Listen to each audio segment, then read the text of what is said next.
sebelum mulai ada apa namanya disclaimer dulu buat teman-teman. Nanti di sini kan kita bakal ngobrolin tentang semua seputar saham gitu ya, dan nanti mungkin ada emiten-emiten yang disebut. Jadi disclaimer on dulu ya, di sini sebatas kita sharing aja, kasih edukasi dan lain sebagainya, nggak ada ajakan untuk membeli ataupun menjual.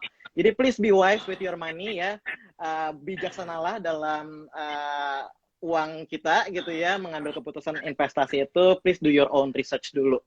Oke, siapin catatan kita ya kan. Nah, kita langsung aja nih kok kita mau tanya-tanya dulu ya tentang situasi IHSG ini belakangan ini. Kan very volatile ya, Pak ya.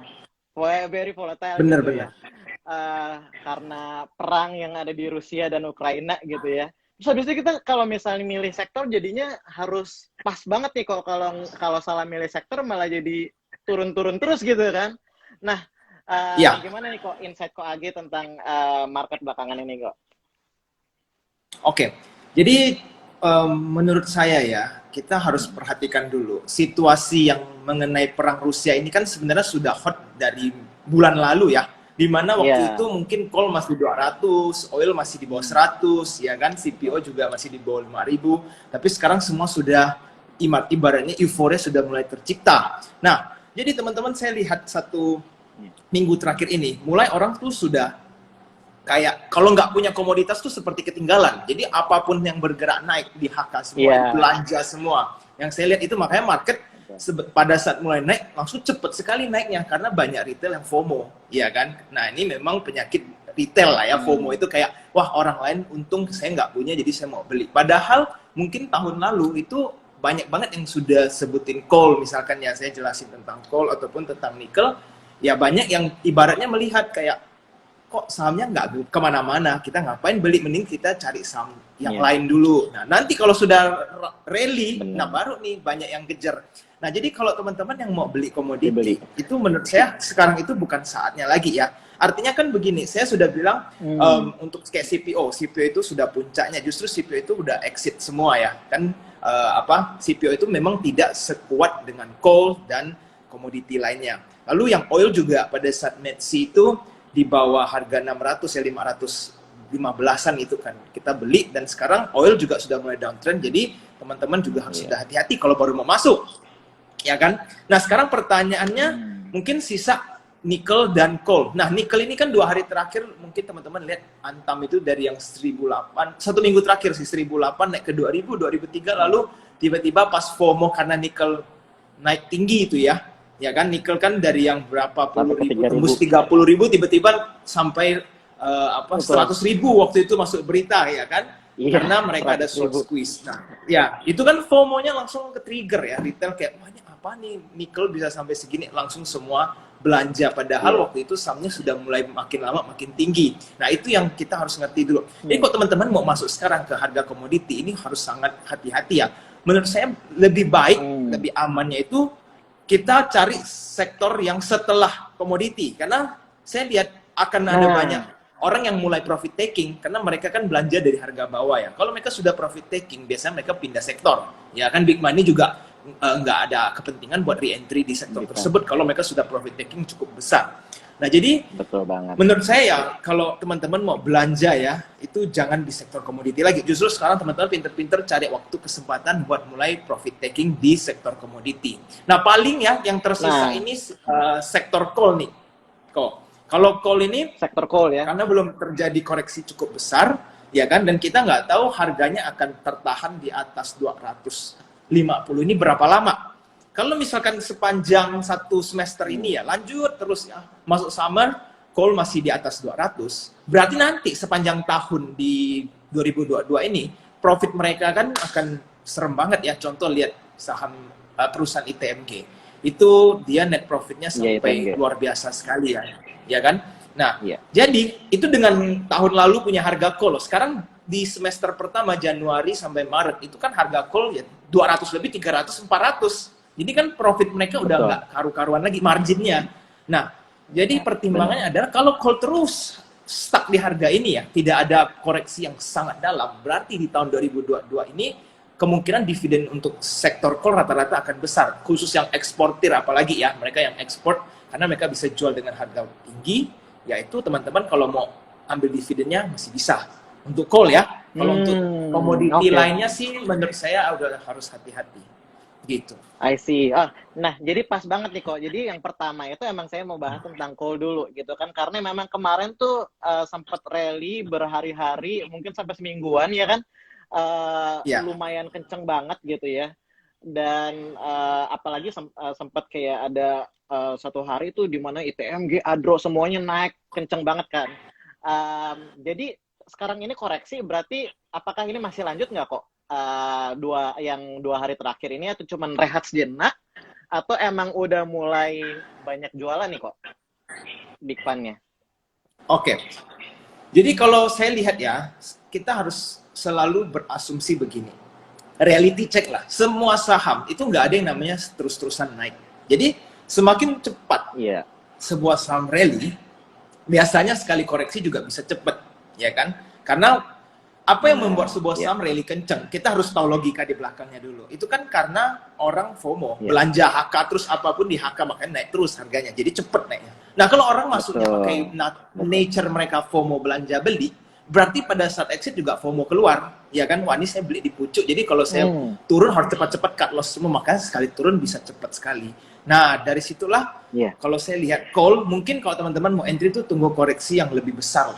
Kalau sekarang kan terjadi koreksi tapi masih agak minim kan. Kayak contoh ITMG kemarin koreksi, hari ini koreksi tidak terlalu besar. Saya rasa kalau mau entry di harga sekarang masih agak ketinggian.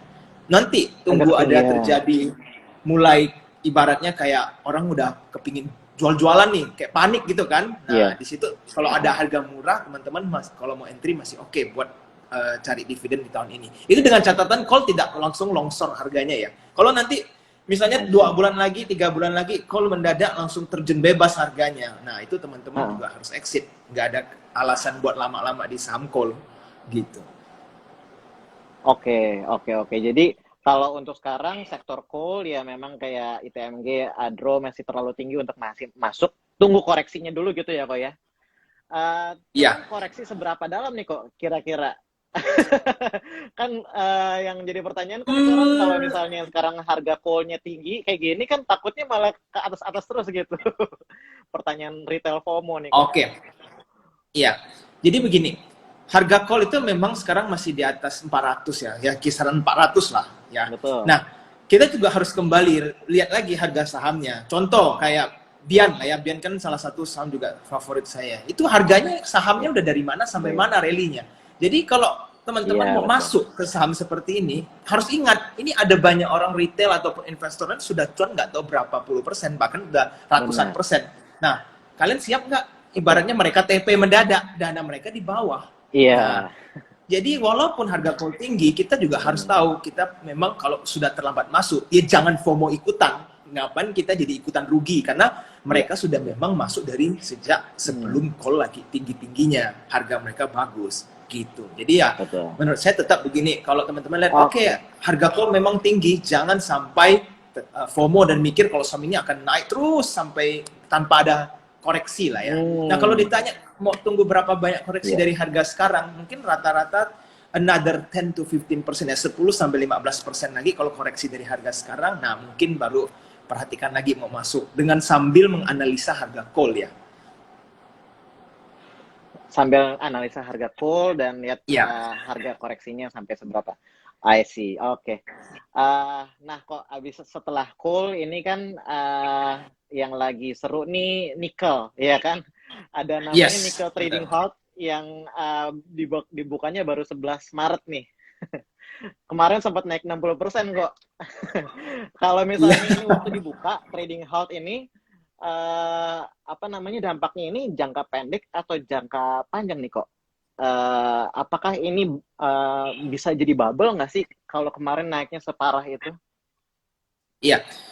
Kalau teman-teman pelajari ya, ini kenapa bisa sampai nikel yang mendadak? Ya, kita lihat memang dia punya demand kan makin tinggi, jadi secara logika mereka harusnya naik pelan-pelan, ya kan? Dari yang 20.000, mungkin 25.000, pelan-pelan ke 30.000. Tapi kenapa kemarin pada saat tembus 30.000, langsung di futuresnya mereka ya, LME futures itu langsung kan naik terus 30, 40, 50 sampai 100, ya kan? Lalu dihentikan karena ini sudah nggak normal. Nah itu yang terjadi namanya short squeeze ini. Ya, kalau dijelasin itu ini seperti fenomena yang kita lihat di saham AMC di Amerika dulu, yang dimana orang ramai-ramai belanja langsung sahamnya menuki ke atas, ya kan? Nah, ini yang dicurigakan terjadi di nikel punya harga futures ya, yang dari cuma 30 menjadi 100.000 dalam 2 hari itu kan. Makanya di halt dulu. Nah, sekarang kalau menurut pribadi saya, harga pasarnya ini kan cuma harga futures ya, artinya orang trading gitu kan ya, harganya sampai 100. Tapi nggak mungkin nih orang jual nikel di pasar dengan harga segitu, siapa yang mau beli? Ya kan, kita gimana mau cari cuan lagi ya, perusahaan dengan cost apa mau nutupin beli nikel 100.000 per ton gitu?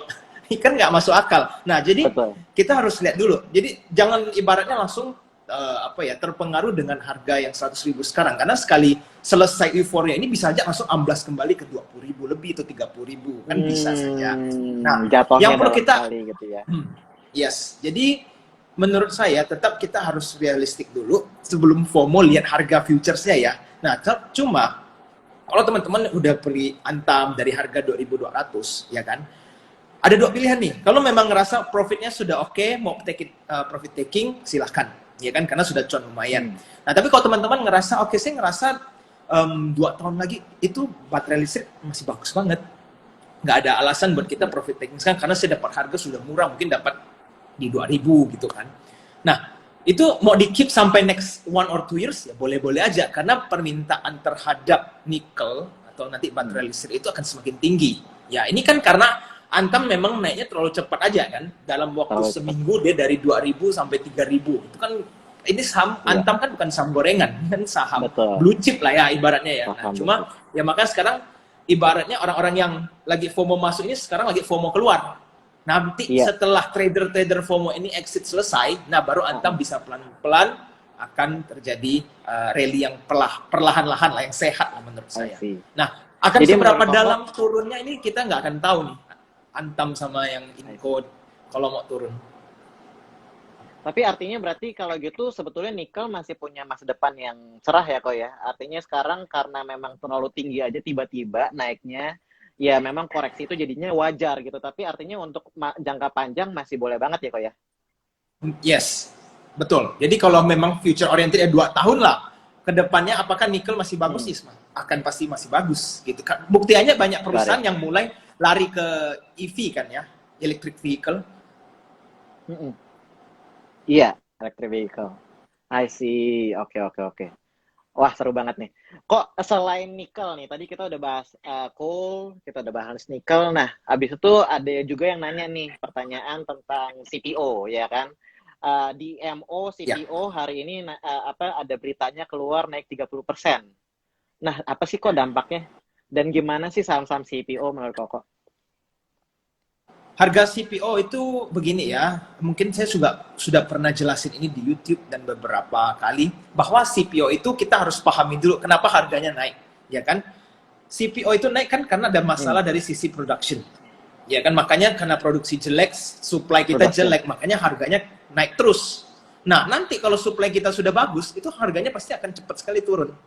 Nah, berarti kita harus mengetahui dulu, walaupun dengan kenaikan harga CPO yang sangat tinggi ini, mereka itu produksinya nggak banyak, nggak seperti coal, di mana margin mereka tebal, lalu produksi mereka terus. Sorry, maksudnya jelek itu dalam arti kurang banyak gitu ya, kok kurang maksimal produksinya gitu kan artinya. Betul, karena ibaratnya gini, mereka marginnya bisa tinggi, tapi produksi mereka kan kecil.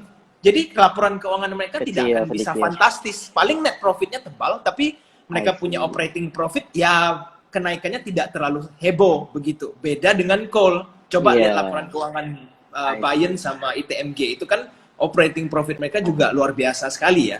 Gitu. Kurang lebih seperti itulah. Jadi CPO ini memang harus sedikit hati-hati. Ditambah dengan sentimen lagi yang tadi ya DMO 30%. Berarti kan mereka nggak bisa jual keluar ya. Mereka lebih harus penuhi dulu lah kuota di dalam negeri, ya kan? Nah, ini pasti dampak kurang bagus dari segi short term, gitu. Jadi CPO sih, kalau teman-teman sudah ada yang profit, boleh exit dulu lah. Masih banyak saham-saham lain yang lebih menarik dari CPO untuk sekarang ini.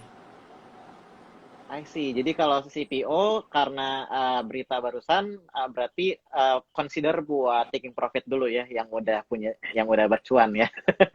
Iya. Kalau gitu, selanjutnya tadi coal udah, nikel udah, terus oil and gas kok. Apalagi yang masih apa namanya hangat-hangatnya isu perang ini gitu kan. Menurut Koko gimana nih di sektor oil and gas? Oke, kalau terakhir saya lihat oil itu sudah mulai ada koreksi sedikit ya, karena oil itu tidak seharusnya di harga seperti ini 110 itu udah absurd sekali ya. Masa harga oil begini mau berapa parah nanti inflasi di Iya, secara ketinggian. global gitu kan. Nah, Betul. jadi kembali lagi kalau misalkan teman-teman mau beli di sektor oil, itu kan cuma pilihannya nggak banyak ya. Ya, Metsi dan Elsa lah.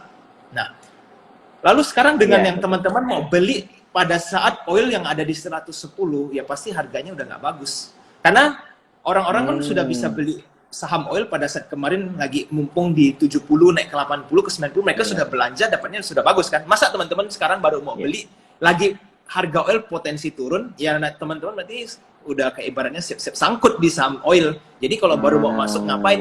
Harga Ah, komoditi kan sangat memberikan dampak terhadap saham komoditi gitu. I see. Oil udah siap-siap untuk apa? Kabur dulu ya kok ya. Yes, definitely. Apalagi Iya. kalau berita eh, tentang Russian sama Ukraine ini, kalau mereka meredup kan mereka oil akan mulai turun. Kalau memanas mereka akan naik. Jadi ya Luar biasa. sangat terdampak dengan situasi Rusia dan Ukraine juga nih oil. Oke oke oke. Jadi lebih lebih ke arah cepet-cepet taking profit kalau misalnya udah cuan langsung dibungkus dulu gitu ya dalam tanda kutip gitu ya kok ya. Yes. Em, Teman-teman sebelum kita lanjut, aku cuma mau ingetin dulu di sini mulai naik nih viewersnya, thanks to Koage. Jangan lupa juga follow Instagram Instagram Elite nih buat yang follow, buat yang belum follow karena kita tuh banyak konten-konten menarik dan juga jangan lupa download aplikasi Elite untuk trading tanpa ribet, tanpa minimum deposit, tanpa biaya bulanan. Oke, jadi tadi udah oil, lalu CPO, nikel, sama coal. Terakhir kalau soal ini kok ada terakhir kok kan sempat ada bahas tuh tentang ESA tuh kok di YouTube-nya AG Invest. Nah, boleh nggak kok kasih insight sedikit tentang amonia atau ESA ini kok? Oke, ya. Jadi gini, ESA itu lebih sedikit berbeda lah ya, karena dia sesuatu komoditi yang memang orang lagi perlahan-lahan mau menggunakan blue ammonia ini dengan kuantiti yang lebih besar. Makanya secara tren harga amonia kan naik terus. Jadi kalau teman-teman perhatikan ya sebenarnya gampang di Indonesia ini kan saham yang berhubungan dengan amonia cuma ESA sementara ini. Jadi nggak ada opsi lagi. Kalau harga amonia naik, ya performance-nya ESA akan luar biasa. Dan menariknya ESA ini adalah kenaikan harga sahamnya itu bukan cuma sekedar sentimen ya. Teman-teman bisa perhatikan yang misalnya fundamental deh. Lihat performance-nya ESA bagaimana dengan kenaikan harga amonia, profit atau revenue-nya ESA itu naik nggak? Nah, kalau memang ini naik, berarti kan mereka sangat diuntungkan dengan kenaikan harga amonia ini. Itu yang menjustify kenaikan harga sahamnya sampai harga sekarang. Nah, jadi sebenarnya kalau ESA ini ya terus monopoli ya kan tentang amonia dan kedepannya mereka genjot terus produksinya si amonia. Nah harusnya sih untuk kedepannya ESA ini masih bagus. Cuma kalau teman-teman mau entry ya harus cari entry point yang menarik. Kalau secara technical ya tunggu dekat support. Kalau secara bandarmologi ya ikutin average price para bandar gitu. Hmm. Ini nih yang aku suka tentang Koage gitu, karena selalu sarankan untuk ngantri dulu, jangan asal Oh, hajar aja ini gitu ya. berarti sering ikutin ya. Ya kita jarang-jarang harus kejar-kejaran saham ya. Kita ngantri dengan sabar nih kalau Betul. belanja. Nah, itu penting banget tuh teman-teman. Kok jadi berarti setelah ini nih kan komoditas udah berarti tadi kan Kakak udah bilang tentang kok apa namanya antri dulu koreksi segala macam gitu ya. Kalau setelah komoditas ini kan nggak mungkin komoditas terus kan kok sektor Ya, rotasi ya kan. Jadi selanjutnya sektor apa yang perlu diperhatikan nih kok setelah komoditas ini? definitely property. Itu yang saya sudah Properti. bilang juga. Pada saat komoditi lagi rally pun saya bilang, teman-teman ingat ya setelah komoditi itu properti. Itu aja yang perlu dipikirkan. Hmm, Sebenarnya sederhana sekali properti. sih. Kenapa bisa seperti itu? Coba kita bayangkan ya, itu pengusaha-pengusaha yang bergerak di bidang batu bara. Itu kan bukan cuma yang perusahaan IPO ya, yang swasta pun, maksudnya yang masih private kan itu juga cuannya ngeri banget ya, yang di batu bara. Nah, uang sebanyak ini, profit sebanyak ini mereka mau ngapain nanti? Kan nggak mungkin mereka reinvest terus di batu bara, karena batu bara kan ada saatnya nanti marginnya jadi kecil lagi, karena kan harga batu bara mulai turun, ya kan? Jadi nggak mungkin selamanya mereka reinvest ke situ, ekspansi ke batu bara. Jadi mereka pasti akan ada diversifikasi nih. Nah, salah satu yang paling menarik di Indonesia kan properti juga sebagai salah satu instrumen investasi. Nah, disitulah uang-uang inilah akan memberikan benefit ataupun positif ya untuk sektor-sektor properti. Karena banyak excess money nih, banyak uang yang banyak ini, nggak tahu masa deposito semua di dalam bank, kan nggak mungkin. Kan dana bunganya nanti kecil sekali ya. Jadi banyak yang akan diversifikasi, bisa saja salah satu ya ke properti. Disitulah makanya teman-teman bisa lihat kan, mulai 2 hari terakhir properti ini sudah mulai panas nih, karena yang call ini sudah mulai sedikit tersendat-sendat, dana yang big player udah pada mulai keluar. Nah, sektor yang langsung mereka hajar itu malah properti. Berarti deduction kita benar nih, gitu. Iya. Apalagi emiten-emiten properti SMRA, BSDE ya hari ini lumayan manggung juga nih. Yes, betul. Gitu. Oke. Berarti ini nyambung juga nggak sih kok sama apa namanya the Fed meeting yang minggu depan, ya kan? Ini pengaruh nggak kok sama sektor properti atau perbankan ini? Jadi gini sih, kalau saya lihat ya, sebenarnya kan asing sementara ini masih belanja ya, cuma karena hari ini mereka jual dari nego kan, di saham Mega 5 triliun ya, gede banget, jadi kelihatannya asing exit. Nah, kita mesti lihat nih 1-2 minggu lagi seperti apa. Kan juga di tanggal 10 itu akan ada laporan inflasi Amerika. Nah, ini yang penting. Kita perlu lihat ada seberapa lonjakan inflasi ini, karena di bulan Februari kan memang oil itu lagi tinggi-tingginya nih. Berarti akan memberikan dampak jelek ya terhadap inflasi. Nah, sekarang permasalahannya adalah seberapa parah. Kalau memang kenaikan inflasinya tidak terlalu heboh gitu, berarti nanti pada saat kenaikan suku bunga paling ya 0,25 atau 0,5 lah parah-parahnya. Nah, kalau itu terjadi, itu nggak akan memberikan efek yang parah sekali ya, historical sekali, karena asing juga sudah belanja di ISG. Kecuali nanti besok kita lihat nih seberapa ekstrim inflasi yang di Amerika ya. Jadi itu sebenarnya teman-teman perlu ikutan memperhatikan tingkat inflasi Amerika. Ini tanggal 10 ya, berarti ya besok atau lusa teman-teman sudah bisa lihat. Jadi dampaknya terhadap ISG ya kita harus lihat dulu sih. Saya akan lihat hasil dari inflasi ini, laporan ini. Perlu wait and see ya, wait and see dulu. Ada yang nanya nih kok, Novianti Wibowo, masuk properti di harga sekarang gimana kok, masih oke nggak? Banget. Kalau ya sebenarnya sangat disayangkan ya, properti itu sideways di bawah tuh sangat lama. Kalau teman-teman buka lihat SMRA, BSDE, CTRA, itu dia murahnya tuh lama loh. Artinya di situ-situ nggak terjadi apa-apa, itu kesempatan buat belanja ya. Saya sendiri sih belanja terus ya, tapi disclaimer on ya teman-teman, nggak harus ikutin saya belanja. Saya belanja kayak contoh belanja mereka kan sepi. Kalau sepi kan saya nggak perlu FOMO belanja. Nah sekarang BSD dari yang 900 sudah ke 1000 misalkan nih, mau belanja, berarti kita harus pikir dulu nih, maksudnya bayangin dulu ya, orang yang beli di 900 udah 10% cuan nih mereka, sudah ahead ya, artinya mereka sudah mendapatkan profit 10% kalau mereka jual. Nah, jadi kalau teman-teman mau belanja sekarang ya mungkin masih oke lah, tapi profit yang teman-teman bisa harapkan ya tidak bisa sebesar mereka yang masuk di 900, ya kan, ini contoh BSD, begitu juga di SMRA dan lain-lain. Nah, kalau teman-teman mau masuk di harga sekarang, ya perhatikan dulu ya, kalau ada koreksi sih besok mungkin lebih menarik, tapi kalau besok hijau lagi, naik 8%, lalu teman-teman HK, wah itu makin resikonya besar, gitu. Resiko nyangkut ya kok ya? Ya, nyangkut nanti. Oke. I see. Kok ini selanjutnya ada berita tentang PPKM yang udah mulai menurun, ya kan? Kemarin tuh sampai semua orang di Instagram kayaknya nih nge-share tentang bisa terbang tanpa antigen atau PCR. Terus habis itu turis asing mulai bisa masuk ke Bali tanpa karantina. Nah, kalau beritanya kayak gini, berarti sektor apa nih kok yang menarik dan apa yang diuntungkan gitu? Sebelum kau jawab itu, boleh nggak kok aku nanya dulu tentang healthcare gitu ya, sektor healthcare gitu ya. karena kelihatannya COVID ini udah bukan dianggap jadi sesuatu yang gimana banget gitu kan. Jadi uh, kan yang kemarin bikin healthcare sektor itu kan karena salah satunya karena COVID gitu kan.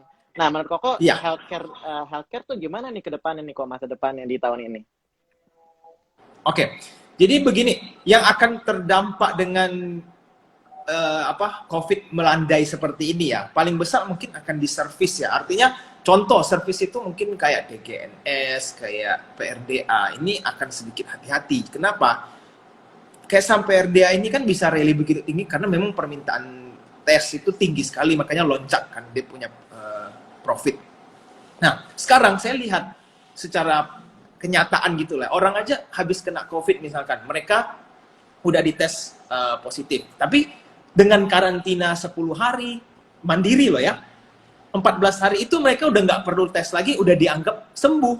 Nah, berarti kan kebutuhan untuk PCR ataupun antigen begini jadi sangat minim, ya kan? Dulu orang harus berkali-kali berulang-ulang sampai negatif, ya kan? Atau enggak mereka sakit sedikit sudah mau PCR. Sekarang dengan apalagi informasi seperti ini, oh udah terbang nggak perlu ini, berarti omset mereka bisa ada penurunan yang signifikan karena orang sudah nggak melakukan servisnya ini. Nah, yang paling terdampak pasti ya perusahaan-perusahaan yang memberikan servis antigen ataupun PCR ini yang akan memberikan dampak. Jadi kalau teman-teman ada pegang banyak posisi di saham-saham seperti ini, menurut saya harus agak sedikit hati-hati ya untuk 1 tahun ini karena nanti orang-orang sudah nggak akan banyak lagi PCR. Teman-teman bisa melihat nanti ada penurunan dari performance laporan keuangan mereka gitu. Ya, I see. Jadi karena udah mulai menurun orang yang perlu antigen dan PCR juga udah mulai menurun ya. Jadi profit mereka Ya, juga pastinya berkurang gitu ya kok ya. Kok ada yang nanya nih dari ID 820. Gimana untuk sektor teknologi maksudnya ya dan bank digital gitu ya. Karena kayaknya sekarang belakangan ini lagi lumayan turun nih kok. Gimana menurut kok insight-nya? ya. Jadi untuk teknologi dan bank digital, menurut saya ya, sektor tech memang akan ada sedikit tekanan kalau terjadi kenaikan suku bunga. Itu saya sudah jelasin dari tahun lalu ya. Nah mungkin sekarang dampaknya mulai terlihat karena semakin dekat dengan kemungkinan menaikkan suku bunga, growth stock itu yang berpotensi untuk terkena tekanan, ya kan? Karena bunga makin tinggi segala macam. Jadi namanya growth stock itu kan saya pernah jelaskan bahwa inti dari mereka itu mereka harus berkembang. Omset mereka harus terus naik 50% lah, naik 30% lah, naik 100% lah. Itu kan mereka dianggap sebagai growth stock. Ya kan harus naik terus. Walaupun nggak profit loh ya, yang penting revenue. Nah sekarang kalau mereka mau ekspansi pinjam uang mahal, ya kan, kena bunga bank tinggi karena naik. Jadi growth stock ini nanti pada saat muncul laporan keuangan potensi itu tersendat-sendat nih performance-nya. Nah kalau sudah tersendat seperti ini kan orang sudah agak hati-hati dengan saham-saham yang growth stock ini. Yang namanya growth stock tiba-tiba tidak ada terjadi growth, itu yang sedikit berbahaya. Jadi mungkin gara-gara itu ada sedikit tekanan. Dan kalau menurut saya mungkin tekanan sekarang lebih seperti ini ya. Bukan karena mereka meninggalkan teknologi, karena kita memang lagi proses digitalisasi. Indonesia ini kan sangat di support ya untuk digitalisasi. Tapi lebih kayak saya melihat big money itu merasa sayang uangnya diikat di teknologi, mereka putar di komoditi. Kalau teman-teman udah mulai mengerti broker summary atau bandarmologi, teman-teman pasti bisa melihat bahwa mereka itu nggak ada sentimen apa-apa, cabut dari sektor entah dari mana, peak putar di komoditi untuk 1 bulan terakhir ini supaya mereka dapatin cuan dulu, karena komoditi kan kapan lagi dapat sentimen seheboh ini. Nah sekarang mereka sudah mulai banyak yang profit taking, masuklah ada yang ke properti, ada yang masuk ke sektor ayam yang hari ini juga sektor ayam ikutan naik. Nah jadi teman-teman harus nge-track nih uang-uang ini lari kemana begitu. Jadi bukan artinya bank digital ataupun sektor teknologi jelek ya, harus dibuang begitu, tidak. Cuma mereka merasa masih akan mungkin butuh waktu nih. Jadi mereka pergilah ke sektor-sektor yang lebih dekat akan rally dulu. Itu menurut pandangan saya ya. Oke, jadi perhatikan kemana big fund itu pada pergi gitu ya. Jadi lebih ke bandarmologi sekali lagi, money flow-nya kemana gitu ya. Uh, Benar. nah, jadi balik lagi kok ke PPKM tadi. PPKM udah menurun, terus Ya. terbang juga udah nggak perlu pakai PCR antigen. Uh, Pariwisata pastinya kan udah lebih cemerlang ya, punya masa depan. Nah, ini sektor-sektor apa nih yang kita bisa cari atau bisa pantau gitu kok? Hmm, Waduh, kalau ditanya seperti ini ya, saya juga biasa begini, saya selama setelah dari komoditi, saya biasanya tetap incarnya kan yang properti, Properti. ya kan? Iya. Jadi kalau dengan sentimen seperti ini, saya belum melihat ada big money pergi ke sektor yang di luar itu. Saya tidak mau menspekulasi, karena saya Iya. mengikuti big fund. Saya bukan mencoba mendahului mereka, being I see. trying to be smarter than them, lalu akhirnya malah nyangkut nggak tahu di saham apa, gitu kan? I Nah, see. kan sementara ini ya 2 hari terakhir ini memang sangat jelas kalau kita lihat ada big money masuk ke dalam properti, dan properti itu bukan cuma satu. Coba teman-teman bisa lihat properti punya saham kan banyak sekali ya. Bahkan kalau yang orang lihat lumayan aman itu kan seperti BSDE, SMRA, CTRA, itu kan yang aman. Tapi teman-teman lihat yang second sampai third liner, contohnya apa? Seperti MDLN, ya kan? Lalu seperti apa lagi ya? Tadi MMLP. Nah ini kan saham-saham yang second third liner ini juga ikut naik. Berarti apa? Iya. Big money memang main ke properti. Nah teman-teman sekarang ada opsi mau coba pergi ke saham yang sepi nggak ada orang, atau memang lagi dimasukin sama Lagi big rame. player gitu. Ya memang mereka lagi sedang mau bikin sahamnya naik. Kurang lebih sih seperti itu. I see. Oke. Satu pertanyaan lagi, lalu kita akan masuk ke question and answers ya. Kok kayaknya banyak banget yang udah mulai nggak sabar pengen nanya Pak Albert nih. Boleh. Kalau gitu dari yang aku tangkap dari Ko Albert, berarti cara Ko Albert untuk manage portofolio itu sebetulnya lebih follow ke tren gitu ya kok. Tapi aku mau nanya, apakah lebih baik sekarang ini karena banyak kejutan kayak gini, perlu lebih banyak simpan cash kah, atau kita perlu masuk ke sektor yang lagi fund-fundnya lagi pada ke sana, atau justru fast trading aja, jadi jangan terlalu simpan saham. Bagaimana sih kok cara kita manage portofolio kita di saat-saat seperti ini kok? Oke, ya. Jadi sebenarnya seperti ini ya. Saya itu portofolio management saya lah ibaratnya. Kalau IHSG sudah tinggi, saya itu akan semakin banyak pegang cash. Ya, artinya Pegang sekarang cash. kan IHSG sudah mendekati 7.000, ya kan? Betul. Jadi logikanya adalah kalau IHSG 7.000 atau nanti tembus lah, siapa tahu tembus 7.000. Logikanya adalah segala sesuatu itu mahal, ya kan? Kalau segala sesuatu itu mahal, berarti bukan saatnya kita belanja, ya kan? Kita belanja barang itu aja nunggu diskon, ya. Kalau misalkan beli di online shop, nyarinya yang paling murah. Tapi masa di saham cari yang paling mahal, kan nggak masuk akal, udah nggak sesuai logika lagi kan. Nah, tapi kenyataan di market adalah IHSG 7.000, itu kan euforia market, wah IHSG 7.000, next 7.000 berapa, lalu banyak yang mau tukar roket gitu kan. Itu artinya orang tuh jadi mau belanja, padahal segala sesuatu udah nggak murah lagi.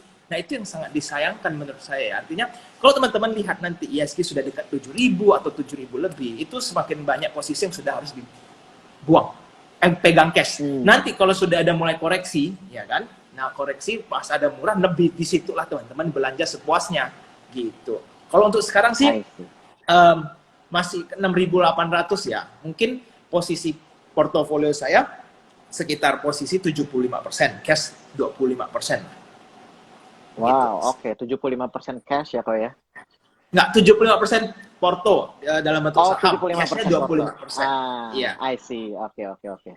Iya, oke. Thank you banget kok. Nah, sekarang kita masuk ke question and answers. Nah, ada satu nih yang menarik dari Michael Infinity 77. Nanya, untuk konstruksi gimana kok? Ya, karena kan tadi kita ngomong properti. Untuk konstruksinya gimana nih? Kalau The Fed naikkan bunga, Indo akan naikkan bunga juga, berpengaruh negatif nggak? Gitu kan. Belum lagi tadi katanya mau right issue juga ya katanya. What do you think kok?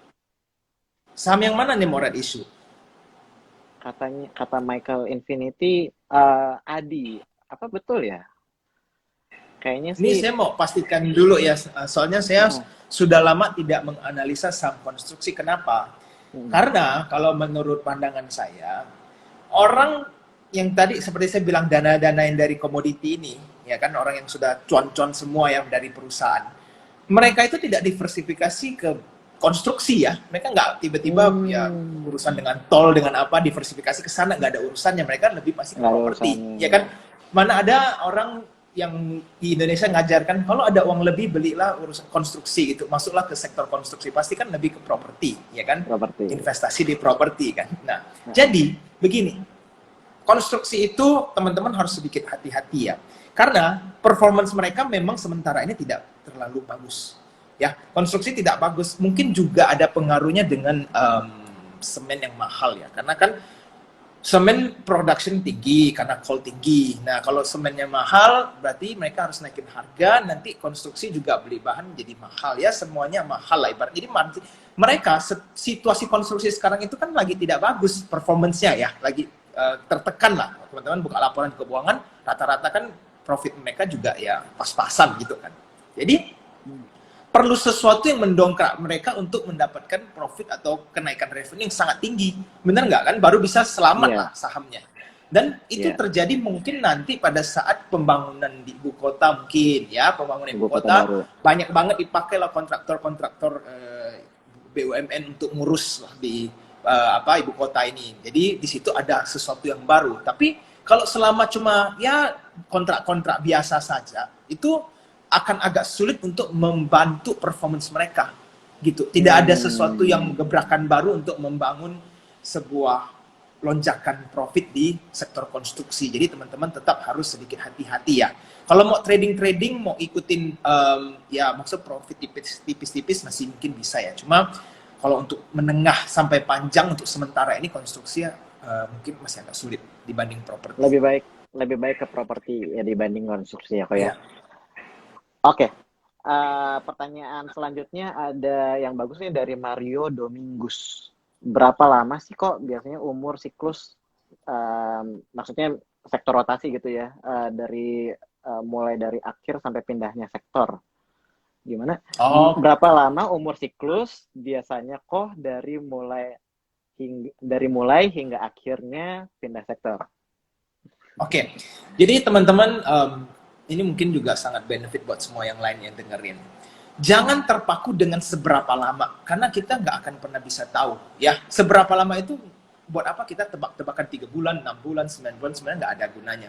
Tapi yang bisa kita lakukan adalah kalau uangnya sudah cabut dari saham itu ya, dengan artinya teman-teman distribusi gede sekali, kabur semua uang big money ini, itu artinya kita sudah harusnya keluar, ya kan? Jadi teman-teman harus mempertajam ilmu bandarmologi, itu pesan saya, karena itu sangat memberikan teman-teman sebuah insight ya, saham ini masih layak dipegang atau tidak. Karena nanti semakin teman-teman mempelajari ilmu bandarmologi, akan lebih detail lagi nih, mengerti tentang, oh ini saham lebih banyak retail kah, atau lebih banyak big player atau bandar-bandarnya lah. Jadi kita semakin mengerti situasi secara keseluruhan, gitu. Kalau teman-teman cuma semata-mata, oh sebentar lagi pakai rumus pattern lah, misalnya habis A, sektor B, habis B, sektor C. Nah itu nanti kecewa hasilnya, karena kok ini udah berapa bulan nggak naik-naik, atau kok ini cepat sekali turun gitu. Jadi jangan pakai patokan seberapa lama sektor rotasi. Dan ingat setiap tahun itu tidak selalu sama. Jadi pesan saya adalah contoh ya teman-teman yang di sini. Mungkin di 2021 teman-teman ada yang akhir tahun kan, wah saya lihat di tahun COVID 2020 konstruksi itu rally semua sampai ngeri banget 50% ke atas. Lalu di tahun 2021 dengan mindset seperti ini mikir oke, akhir tahun itu konstruksi naik, hakalah semua saham konstruksi, itu nggak terjadi apa-apa kan, saham konstruksi di situ-situ aja kan. Berarti kan nggak pasti akhir tahun itu wah saya harus masuk sektor konstruksi, nggak seperti itu. Jadi teman-teman harus tetap selalu menganalisa pergerakan market itu setiap tahunnya itu berbeda gitu. Itu pesan dari saya. Nice, pertajam ilmu bandarmologi. Very nice insight. Pertanyaan terakhir kok dari ini ada 2 pertanyaan dari Tohkina sama Chris WA 0531 tentang saham banking, tentang big banks. Itu mungkin yang dari tadi kita belum bahas juga ya kok. What do you think about banking? Oke, ya. Jadi banking begini ya teman-teman, tergantung posisi yang sudah dibeli, average price masing-masing lah. Coba kita lihat banking kan banyak yang sudah rally. Kalau teman-teman nanya karena kepingin belanja, itu tetap harus hati-hati. Apalagi contoh saham yang sudah mau bagi dividen, ya kan teman-teman tahu kan dalam waktu dekat ini ada satu bank yang mau bagi dividen ya kan. Jangan sampai kena dividen trap, artinya wah ini dividennya gede jadi semua belanja cuma buat dapat dividennya. Nah itu kan agak bahaya gitu. Jadi teman-teman ya menurut saya banking ini harus hati-hati kalau baru mau beli gitu. Banking hati-hati kalau baru mau beli. Kok boleh nggak satu terakhir nih kok. Tadi kan Koko ngomong tentang bandarmologi. Nah, pas banget Ibu Lisa Gillian bilang nextnya Erdika ajarin Sobat Elit tentang bandarmologi. Tapi sebelum kita bikin konten ke sana, ini ada satu pertanyaan yang mungkin mewakilin pertanyaan kita juga dari ide 820. Ini terakhir. Menurut Koko, gimana cara yang baik untuk analisa broker summary gitu ya, tracking berapa hari ke belakang, sama mungkin basic tentang bandarmologi dikit aja kok. Boleh nggak spill dikit aja tentang bandarmologi, itu caranya kayak gimana? Ya, jadi gini, sebenarnya ilmu bandarmologi itu tergantung teman-teman mau pakai sampai selevel apa ya. Artinya contoh begini, kalau ada pemula biasa cuma melihat, oke, saya mau lihat ini akumulasi atau tidak, ya kan? Berarti teman-teman itu lihat ibaratnya top 5-nya aja. Itu saya ada ajarin kok di YouTube top saya, bandarmologi masterclass part 1 itu kan. Itu teman-teman tinggal ke YouTube lihat, bisa langsung belajar lah. Setidaknya catch up bahwa menganalisa bandarmologi itu tidak sampai sulit itulah kalau untuk melihat akumulasi atau distribusi. Nah, cuma ada orang kan yang lebih oke, saya cocok nih dengan menganalisa saham menggunakan bandarmologi. Jadi saya mau mempertajam lagi. Nah itu panjang ceritanya karena teman-teman harus mengerti brokernya masing-masing, harus mengerti alurnya, harus mengerti cara mereka belanja, cara mereka pasang order book dan semua itu macam-macam. Itu lama lagi itu. Jadi teman-teman harus mengerti basicnya dulu. Logika bandarmologi itu apa? Kalau udah dapat basicnya, lalu lihat cocok nggak dengan teman-teman. Kan ada yang bilang TA itu bagus, tapi ada nggak cocok nggak dengan teman-teman yang suka lihat grafik? Kalau ada orang yang lihat grafik kan pusing ya, nggak bisa, ini benar nggak ya supportnya, ini benar nggak trennya saya gambar begini. Karena akhirnya nggak cocok, akhirnya dia belajar fundamental, lebih make sense gitu. Dia bilang ini kan profit sekian, expenses sekian ya, jadi saya jelas gitu. Nah, jadi semua cara menganalisa saham itu tergantung kecocok-cocokan masing-masing juga. Itu sangat penting sih.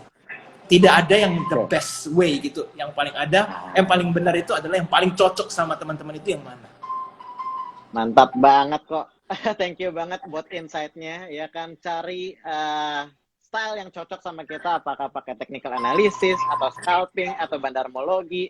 Pas banget nih buat yang nanya, Oni Suwati, cara belajar bandarmologi di mana? Di YouTube-nya Ko AG Invest, itu nanti ada video tentang bandarmologi. Bisa diklik, bisa di-follow, bisa di-subscribe, di-like, di-share, ya kan, di-komen sampai kita ngerti semua.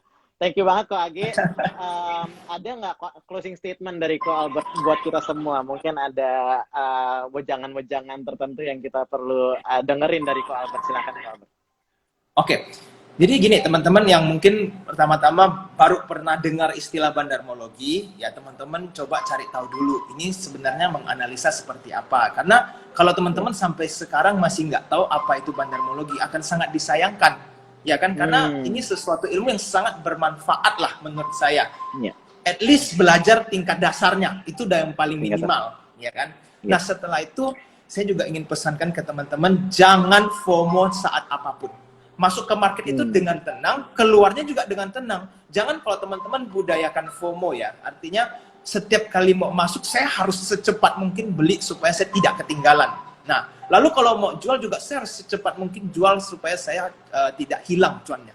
Kalau selamanya seperti itu, performance teman-teman tidak akan membaik. Karena semua retail juga begitu. Lihat apa, FOMO beli, nggak dipikir. Ya saya yakin banyak retail yang pemula juga pasti gitu kerjaannya. Cuma beli dan jual, dengar ini, dengar itu. Tapi kalau teman-teman lebih tenang, belanja dengan tenang, ya kan, belinya pelan-pelan, jualnya juga udah ada target, lalu jual. Itu teman-teman punya performance pelan-pelan akan naik. Percaya sih. Nice banget kok. Jangan FOMO, ya kan, pelajarin style yang benar, teknik yang benar, beli dengan tenang, jual juga dengan tenang ya kok ya. Yes.